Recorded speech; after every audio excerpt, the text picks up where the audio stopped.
খবর পেয়েই চললাম রাসের মেলা দেখতে। এই রাসের মেলাটা আমাদের বেলুড়ে রাসবাড়িতে হয়।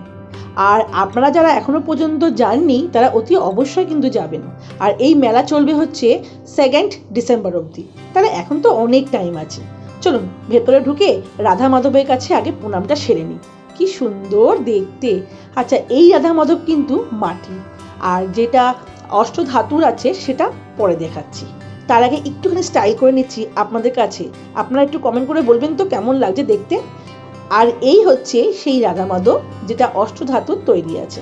তাই ভেতরে ঢুকলাম, আর এখানে সবাই আসছে, এসে রাধা মাধবের কাছে নিজের যত মনের কথা শেয়ার করছে। আর দেখতে সত্যি অপরূপ লাগছে। চলুন এবার কিন্তু অনেক হলো, কেনাকাটিটা সেরে নিই। তো বলতে বলতেই চলে এসেছি কেনাকাটির দোকানেতে, আর পুরো ব্লগ ভিডিওটা আসছে কি কিনলাম না কিনলাম। চলুন আজকের জন্য এইটুকুনি।